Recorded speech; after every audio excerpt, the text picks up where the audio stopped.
Ainda que eu ande pelo vale da sombra da morte, não temerei mal algum, porque tu estás comigo. Certamente bondade e misericórdia me seguirão todos os dias da minha vida, e habitarei na casa do Senhor para todo sempre. Amém. Muito bom dia, com a bênção, com a graça de Deus sobre a nossa vida, nós começamos mais uma manhã, tendo a certeza da companhia, da bênção do Senhor sobre cada um de nós. Temos a plena convicção, no final do dia, celebraremos as vitórias de Deus sobre a nossa vida. Quero pedir ao Senhor que os anjos dele sejam enviados por ele para estar ao nosso lado, suprir as nossas necessidades, fortalecer a nossa fé e nos conceder a vitória. Todos os dias nesse canal nós estudamos um capítulo da palavra do Senhor. E nessa manhã eu vou convidar você a ter nas mãos a palavra de Deus no livro de Ezequiel, capítulo 25, o versículo 1 e o versículo 2. Veio a mim a palavra do Senhor dizendo: Filho do homem, volve o rosto contra os filhos de Amon e profetiza contra eles. O Deus que nós servimos é um Deus pessoal. Ele nos ama no individual. Ele conhece as nossas digitais. Ele sabe quantos fios de cabelo nós temos. Ele sabe quando nós derramamos as nossas lágrimas. Ele sabe quando nós não conseguimos passar uma noite tranquila.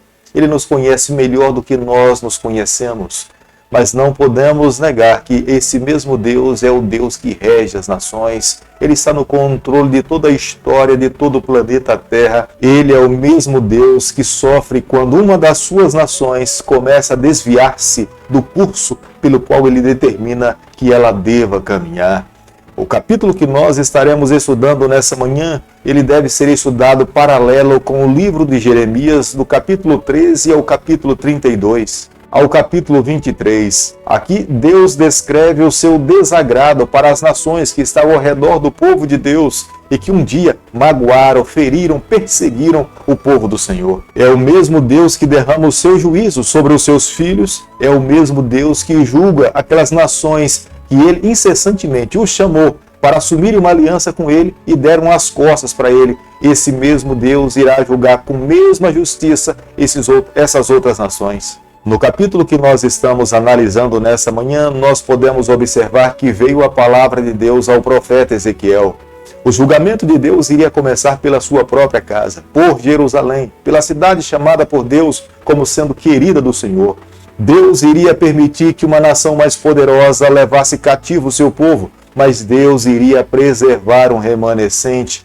O juízo de Deus iria começar pela sua casa, mas iria se estender para as outras nações idólatras que estavam ao redor do seu povo. O Deus que nós servimos não é apenas um Deus de uma nação, ele é o Deus de todas as nações. Ele não quer salvar apenas os judeus, mas ele quer salvar o mundo inteiro. Depois do profeta Ezequiel declarar o juízo de Deus sobre Jerusalém e sobre Judá, começa agora o juízo de Deus sobre Tiro, sobre Moabe, sobre os amonitas e os outros povos que estavam ao redor do povo do Senhor. Os amonitas, eles eram descendentes de Ló, por um incesto de Ló com a sua filha mais nova. A religião dos amonitas era extremamente aborrecível aos olhos do Senhor.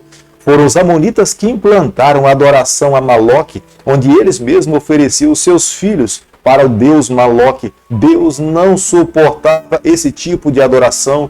Na sua própria lei estava declarado: não matarás. Mas os amonitas pegavam seus próprios filhos e matavam a um Deus feito por mãos humanas. Os amonitas, no momento em que o povo de Deus foram atacado pelos babilônicos, eles falaram: bem feito, eles deveriam ter se unido ao povo do Senhor, seus parentes de sangue, para defender Jerusalém, mas eles se alegraram com a destruição de Jerusalém. Deus não iria permitir aqueles que desejaram o mal dos seus filhos passassem impune. Era o momento de Deus também agora derramar os seus juízos sobre os amonitas. Ezequiel capítulo 25, versículo 6, a Bíblia diz o seguinte: porque assim diz o Senhor Deus, viste como bateste as palmas e patateaste, e com toda a malícia da tua alma te alegraste da terra de Israel.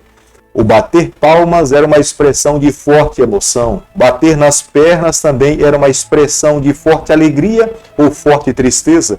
Quando os amonitas bateram palmas e bateram as suas mãos nas suas pernas, eles estavam expressando a satisfação o regozijo, a alegria, porque o povo de Deus tinha sido vencido, estava sendo levado para a Babilônia e destruído também pelos assírios. Por diversas vezes Deus tentou salvar os amonitas. Deus enviava os seus profetas também para falar às outras nações que estavam ao redor do povo do Senhor.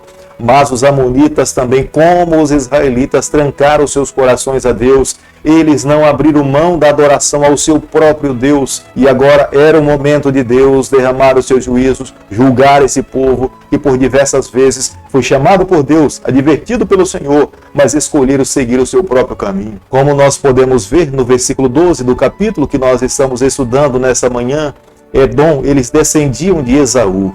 Esaú era o irmão mais velho de Jacó. A partir do momento em que Esaú vendeu o seu direito de primogenitura para Jacó, eles agora guardavam ressentimento no seu coração, e isso se estendeu por várias gerações. Quando então os israelitas perderam uma batalha, os edomitas se alegraram, e era o momento de Deus derramar o seu juízo sobre os edomitas. Muitos intérpretes acreditam que o cumprimento do versículo 14 se deu quando os israelitas se estabeleceram na terra.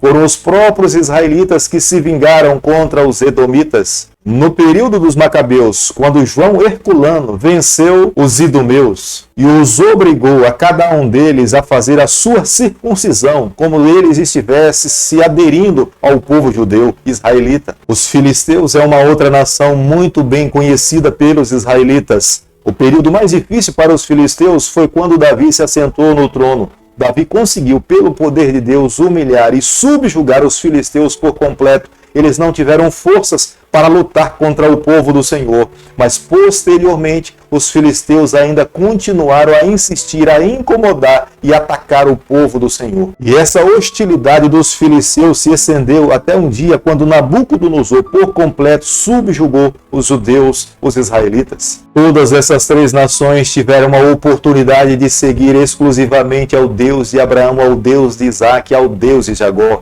Quando Deus chamou Abraão, esse mesmo Deus se revelou para todas essas nações, mas essas outras três nações, eles escolheram seus próprios deuses, escolheram deuses feitos por mãos humanas e se debruçaram diante deles, quebraram todos os ensinamentos deixados por Moisés e escolheram fazer a sua própria religião. Era a razão pela qual, nesse momento, depois de tantas gerações, depois de tanto Deus insistir para que eles se arrependessem, voltasse para o Senhor e vivesse uma nova vida, eles não aceitaram. Seria o momento agora de Deus derramar os seus juízos sobre essas três nações. Da mesma forma como o pecado entrou sorrateiramente nesse mundo, se espalhou para todas as pessoas, infectou todos os seres humanos, todos nós estamos contaminados com o vírus do pecado.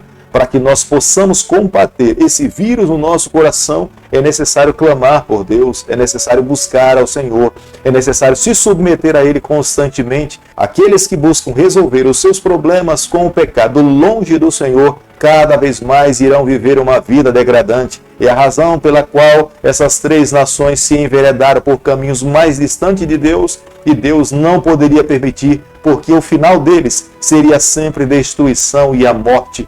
Quando Deus derrama o seu juízo sobre essas nações, não é porque Deus é mau, é porque Deus, na verdade, olhando para o futuro, já sabia que esses corações tão duros, tão trancados, tão fechados para o Senhor, jamais haveria uma oportunidade de arrependimento ou alguma oportunidade de conversão. Mas, amigo, hoje o Deus que nós servimos ainda faz um convite para cada um de nós. Ele está nos dando uma segunda oportunidade. Se nós ainda ouvimos a voz de Deus, é porque Ele tem acreditado no nosso arrependimento, numa verdadeira conversão. Hoje é o dia de entregarmos a nossa vida ao Senhor e permitirmos que a Sua palavra conduza a nossa vida.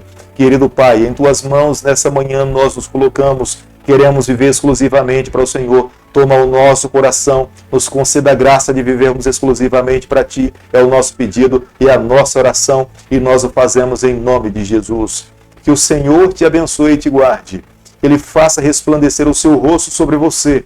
Que Ele tenha misericórdia de você. E sobre você nessa manhã Ele levante seu rosto e conceda a sua paz em nome de Jesus. Amém.